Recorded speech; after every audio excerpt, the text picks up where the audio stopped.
Greetings and welcome to Flanigan's Ecologic. I am your host, Ted Flanigan, and today I'm joined by Rick Brown, my friend Rick Brown, Dr. Rick Brown. He's the founder and chairman of TerraVerde Energy, an extraordinarily accomplished consulting firm. He founded it in 2009. They've done over $500 million worth of distributed resources projects in California and elsewhere. Now, Rick is highly involved in the state's solar policy. We'll be talking about that today. It's just great having Rick on the podcast with us. Hey, Rick, good to see you. Thanks for joining the podcast today. Thank you. Looking forward to it. And where are you sitting out as we speak? I'm sitting in my home in Petaluma, California, just north of the San Francisco Bay Area. And that's been your home base for decades, I presume. Well, Sonoma County, we've been in Sonoma County for almost 35 years. Petaluma for the last 15. Yeah. Okay, very good. And I know you've stepped back from your work at TerraVerde in somewhat, but what are you working on today? I know you're still advocating. What are you working on today? Well, a lot of my time is spent on advocacy work through a number of different venues. I'm on the executive committee of the School Energy Coalition, which is a sister organization of CASH, the statewide organization of facility directors for schools. I'm also just recently joined the board of the California Solar and Storage Association.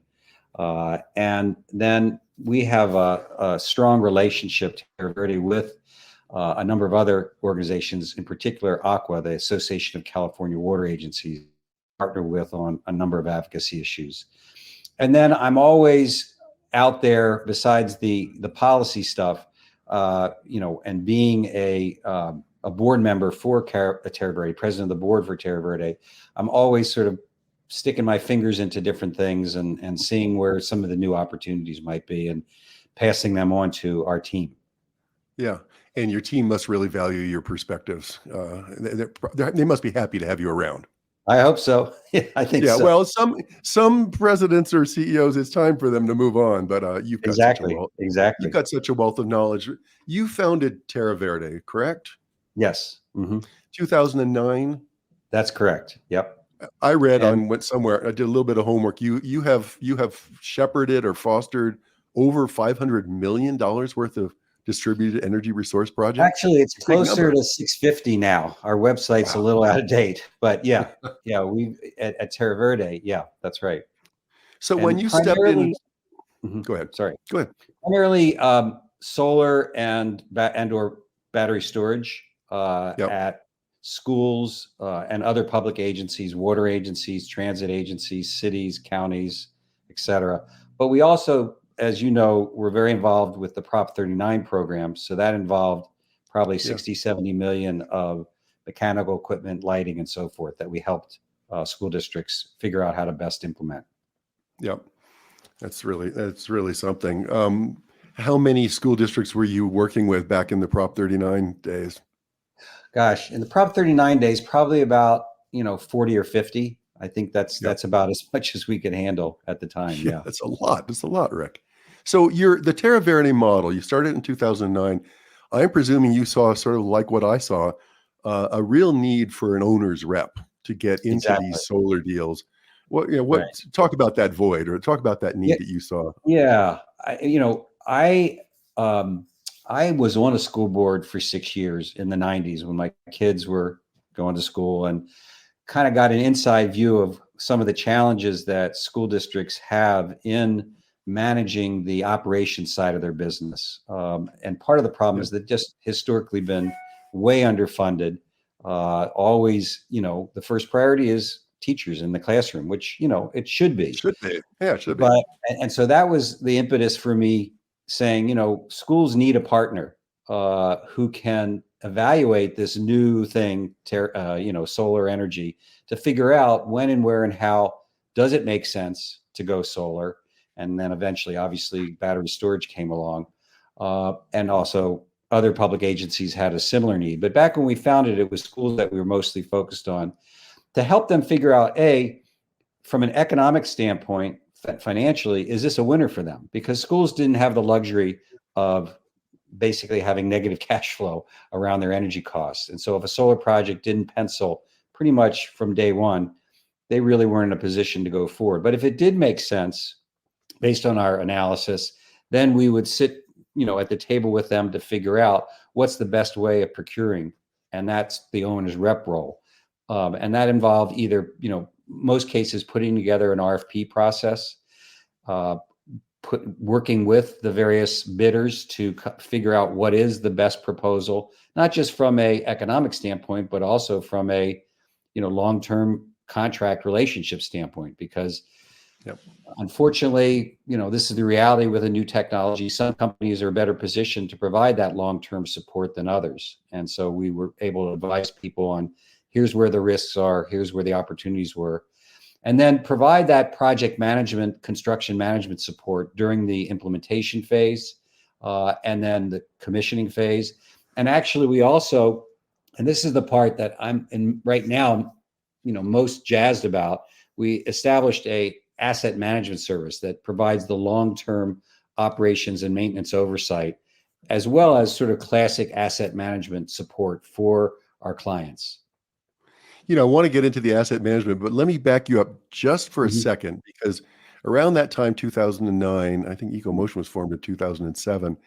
But we were of a mind that there quite a few of these school districts and perhaps government agencies were upside down with their solar deals, right? Exactly. They had Yeah. gotten into these solar deals. Maybe the initial PPA price looked okay, but they really weren't tracking what the escalators were and how that was going to jive with the utility rates. Did you find that in your work too? Absolutely. Yeah. I mean, and that was one of the reasons why I got into the business, is I saw that from my previous experience. And unfortunately, Ted, it's still going on. You think? Yeah. We still find examples of, schools getting into deals that they didn't understand. Honestly, Yeah. they didn't understand. And we have a little business where we go in and help them figure out how to either renegotiate or somehow figure out a way to optimize the value, even if the underlying contract has problems. Well, that's fantastic. And now, we back in 2009, it was basically a solar game, right? There wasn't. Now you add the complexity. Now you add the complexity of all the batteries, and so Right. we're always modeling the batteries, and now we're adding all this resilience into the equation as well. So Exactly. I And think fleets now, and now, fleets, the whole integration, Mhm. right, with Yeah, EVs. yeah. Yeah. So So yeah, it's gotten more complex, and as you know, the policy, going back to the advocacy piece, yeah, while we think of this as an engineering and financial modeling and development process, as you know, the policy, landscape is very much a driver of what works and doesn't work. And so what may have worked 2 years ago may not work today, and sure. maybe things coming down the pike in a couple of years will make other things work that don't work today. So you Yeah, do have to stay on top of that yeah. solar coaster policy world, to help your clients make sure they're getting the best value out of whatever they go into. Well, I really like that term, the solar coaster. I hadn't heard Yeah. that. I mean, That's I really think clever. we probably had to reinvent the model in the 15 years now, at least 6 times, based Yeah, on yep. policy issues. And obviously we did. CSI I'm goes proud to say away. the very first solar plus storage project at a school district in 2014. And it's evolved obviously very, very much since then. Yeah. So the TerraVerde model, you do all the feasibility for district or agency or whatnot. If that looks good, you help them get the right vendor on board. And the right vendor is really important. It's not necessarily the least cost, of course. That's right. And then there's all sorts of stuff comes up during construction, and Yeah. interconnection and commissioning. But Yeah. let's get back to this asset management, because I think I was so impressed by that when I first learned that you were doing this. And Mhm. so as my colleague Michael Ware said to me this morning, he said, "Well, so they are the O&M provider. Is that right?"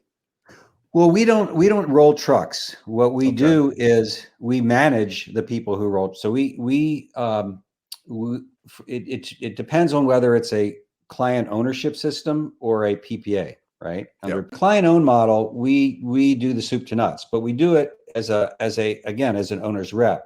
So we periodically run RFPs for maintenance services, right? And that usually is every 1 or 2 years to get the best value from the market in terms of doing the inspections, doing the warranty enforcement, doing the corrective maintenance and preventive maintenance that you need to do on a regular basis to get that, top value. We also do reporting. So besides the performance of the system that we're looking at through that O&M lens, we also do a financial reporting. We have a proprietary software called Solar Shadow that allows us to figure out what would their bill have been if they hadn't gone solar.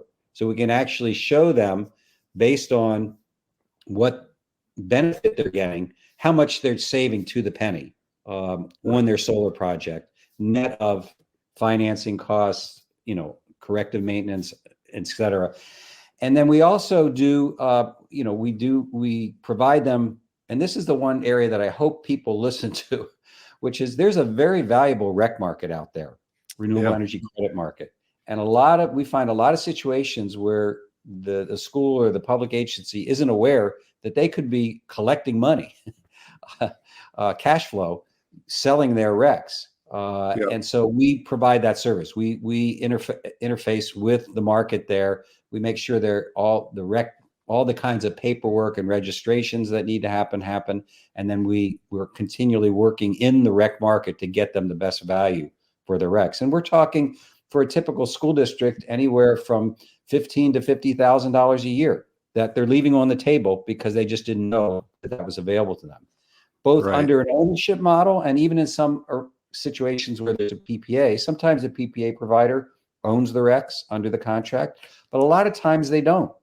And nobody's doing the work of it's that little paragraph on who has the environmental attributes that in the PPA. But Rick, go back a little bit here. What has shocked me, and I'm wondering if it's shocked you, I'm presuming it has, is how focused everybody is on at the beginning when they're building a project. They're looking at the cost effectiveness, and the board needs, meet certain, investment criteria, all that good stuff. And then the project gets built. And it's just amazing how little attention there is, right? And very, well to.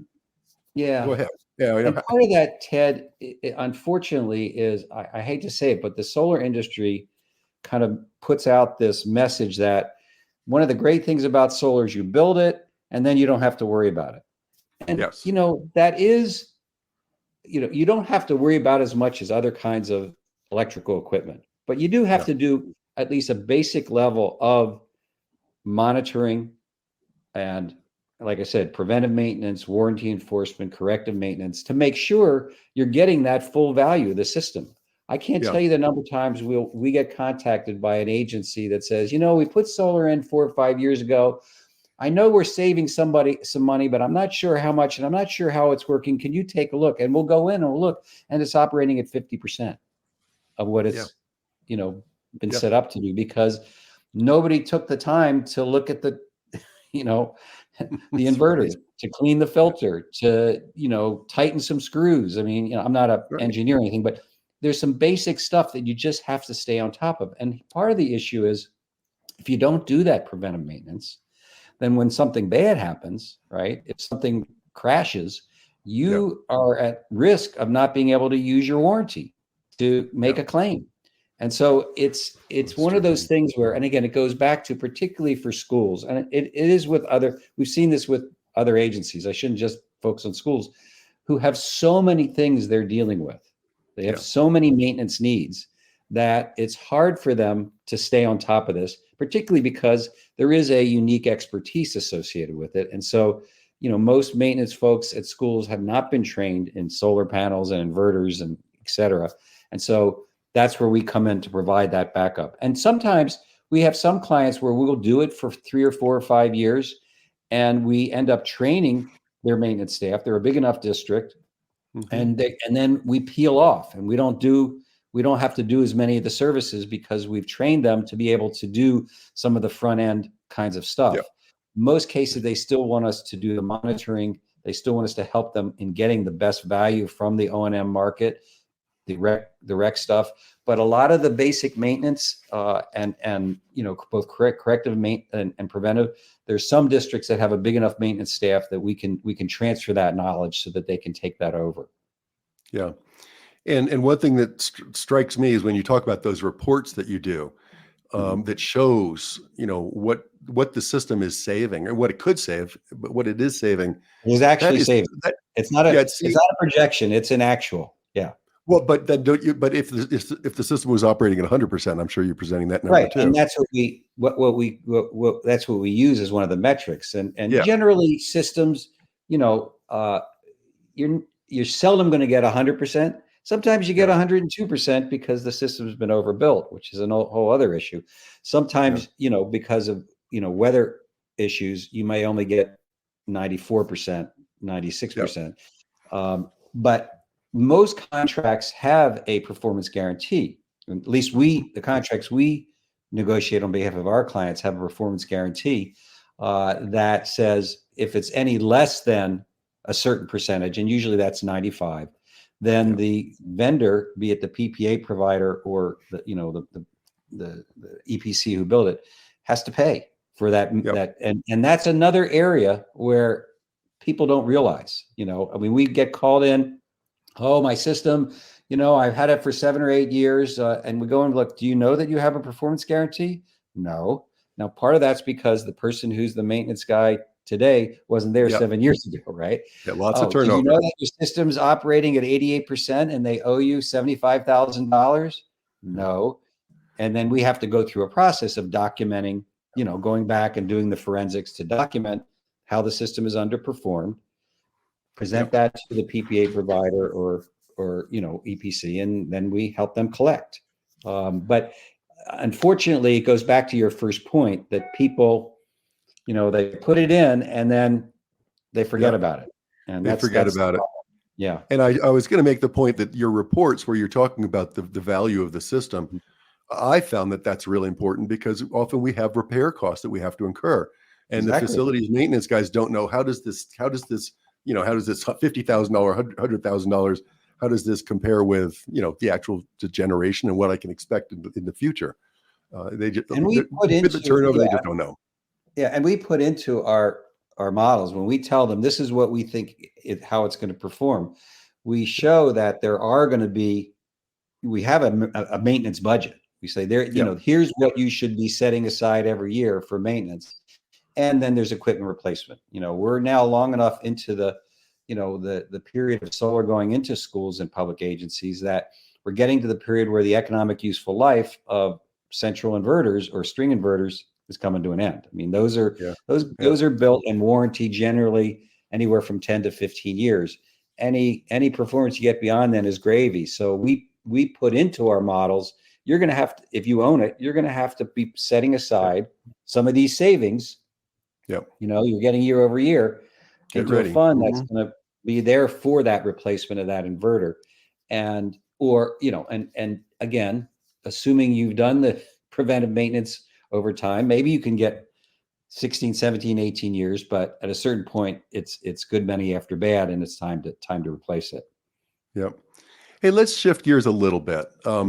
I didn't know that you guys were involved with the California High-Speed Rail Authority.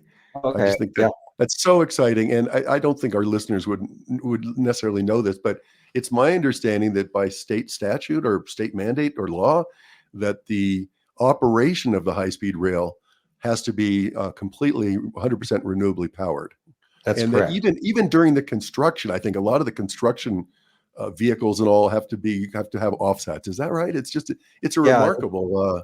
High-speed rail has a very strong commitment to not just their operation, eventually, but also in their construction process to sustainability. Their head of sustainability, Meg Cederoth, is a real rock star in terms of what she's done to help the agency really be a leading entity. And if you really want to go deep into high-speed rail, I'd encourage you to get Meg on your podcast. She's great. Yeah. So now what's your role with that, or what's TerraVerde's role? We were hired, I think, 5-6 years ago, back when, we were in more conceptual stage, to help the agency figure out what would be the most cost-effective way of meeting that 100% renewable energy mandate. At the time, there was this question of, well, why don't we just, the grid's going to be 100% renewable. Why don't we just buy power from the grid and, then we'll be fine. And so we did a bunch of analyses and turns out that a distributed generation model with, both solar, distributed batteries, and taking into account regenerative braking capabilities of the train, doing it properly, you could operate the train much more cost effectively, and equally important, much more resiliently. I mean, the reality is the grid is not 100% reliable, and we know this is getting worse. Because we in our asset management group, we monitor outages all the time because we are grid tied with, and over the years, the number and length of outages is increasing. That's just the reality. The train, you can't have 500 people on a train, and all of a sudden the power goes out in the middle of nowhere. That's not a good thing. So, both from a cost-effective standpoint and a resiliency standpoint, we've put together a model for how they can go about putting distributed generation and batteries along the right of way at land that they have control over, to have the most cost efficient and resilient system. That's cool. And it sounds like, oh yeah, how many panels and how many batteries? Part of the modeling also involved the load, because nobody's ever operated a train this way. And so we had some really interesting, our analysts had some really interesting times figuring out, based on the speed of the train, the curve of the track, the elevation of the track, the airflow over, the train itself, right? The resistance from air, the regenerative braking capabilities, multiple factors. What is the exact load going to be at various points along the line? In between stations and so forth. And that then determines much more specifically how much solar do you need, how much battery do you need, in what locations, and operating in what way. So is there any simple rule? I'm sorry? Any rule of thumb, like you need a couple megawatts per mile or anything like that, or track, or? I mean, unfortunately, I'm a little too distant. I know there probably were rules of thumb that we came up with, but what I do know is that our numbers were checked by other engineering groups, and we nailed it. And I think the Dutch are running all their trains on renewables now. So is that right? Really fascinating. It's like it's like car transportation. Once you figure out how electricity works with transportation, you'll never go back to anything else. It's just such a much more efficient, cost effective, and obviously from a climate standpoint, a cleaner way to go to move things. Hey Rick, we've had discussions on the podcast before about the changes of net energy metering in California and the introduction of net billing. And I think most people most of our listeners are aware that there has been this radical change, and it's really had a harmful effect on distributed generation in California. I think that'll ripple all over the country. But I'm excited. What I really want to ask you about is, are you feeling that the legislature is going to rise up here? And there's at least a half dozen bills in the legislature and the state Senate. AB 1999, 22619, 1374, goes on and on. Are you optimistic that our legislature can put the pressure on the PUC to reverse or to augment this ruling that's just pretty much wiping out the residential distributed solar? Well, it's also having a pretty negative impact on commercial, which includes schools and public agencies and farms and businesses and so forth. That we haven't seen that drop off quite as quickly, because project timelines for those projects are much longer, but we will see that drop off, I think, in the interim. I'm an optimist, so let me just put that out. So I'm always optimistic. Okay.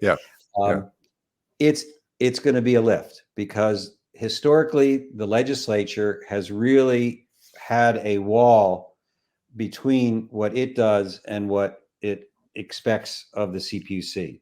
And so when the CPUC makes a decision, the legislature is very reluctant to overturn what they've done for all kinds of good reasons. Yeah. But with the decisions, the net billing tariff decision, and particularly the net metering aggregation and virtual net metering decisions that were later this in the fall, there's I was in Sacramento on Wednesday talking to lots of different legislators, and there's a sense that I got for the first time in the really 16, 17 years I've been doing lobbying and advocacy. There's a sense that the CPC went too far.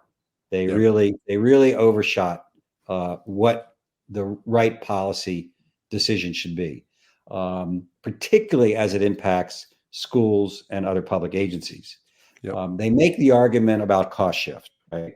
And I don't think there's disagreement that there's some degree of cost shift in the residential sector, although there's a lot of mythology out there about the degree that exists, and the fact that there are alternative ways of looking at distributed generation in the residential sector, where if you really allow that sector to participate in providing grid services as an alternative to the much more expensive ways that the IOUs want to use them, that cost shift not only disappears, it goes in the other direction. But putting that aside for the moment, there's no question that schools and other public agencies do not create a cost shift. The CPUC's own look-back study, and you can look this up, Net Energy Metering Look-Back Study 2022, unequivocally states non-residential solar projects pay more than their cost of service. In other words, they are subsidizing ratepayers. Already. Yet those customers were thrown into the same bucket in the NBT Net Metering 3.0 decision. And when we've challenged the CPUC, the governor's office, we get crickets, right? Yep. Because they don't want to face the fact that they've really hurt schools and other public agencies' ability to go solar, and that their justification is just false. Their own study says, I'm going to repeat it because I yell this from the rooftops and I never get any response. Their own study says schools and other non-residential solar customers under net metering 2.0 pay more than their cost of service. Now, the reason is because they pay demand charges, which is the way, not just volumetric charges, which is the way in which you address, quote unquote, the grid needs. And yet they still got thrown into that bucket. So I'm very optimistic that SB 1374, authored by Senator Josh Becker and sponsored by the School Energy Coalition, Undaunted K-12, and there's going to be multiple school districts, farms, multifamily housing folks, who are going to be joining in and endorsing it. I'm very optimistic we'll get that bill passed, because that reverses what was a 10-year policy that allows a school or entity that has a multi-meter property. You have solar on the parking lot, and you also have 4 or 5 other meters, and you used to be allowed to generate power at that site, right, and then offset your energy use at those other sites, because, oh, by the way, by the laws of physics, the electricity that isn't being used at that parking lot is ending up at those other meters, because that's how electricity flows. That's right. But CPUC changed that so that schools would have to sell their power at wholesale, any power generated at that site, and buy it back at retail. I mean, that's patently unfair. And so I am optimistic that one will go through. The other bills to kind of change the way in which the CPUC addressed the net metering conundrum, that's going to be a heavier lift, but we're going to work on it. Yeah. Good stuff.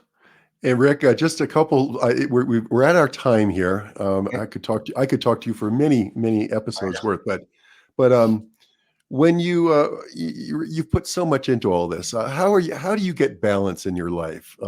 And maybe you're just getting balance now that you've stepped back a little bit from work. But it's a really good point, Ted. I mean, like I said, I retired 4 years ago, but my wife says, "You're not retired. You're doing all this stuff." I'm semi-retired. That's my word for it. And Yeah. the way I do it is I walk a couple hours a day with my dog Juno, who's sleeping on the floor now after her hour walk this morning. Oh, good. Yeah. I have and when I walk, I ruck. So I put a 40-pound backpack on my back when I'm walking to kind of make it, wow. Talk about balance, making sure Yeah. I can, carry the weight and stay in balance. Wow. And then I try to, it's sort of a personal spiritual practice of just really looking, like I say, through the lens of hope and through the Yeah. lens of optimism, and having support. I have a men's group that I've been in for 50 years. Okay. And that, Wow. having that group of men, as my support.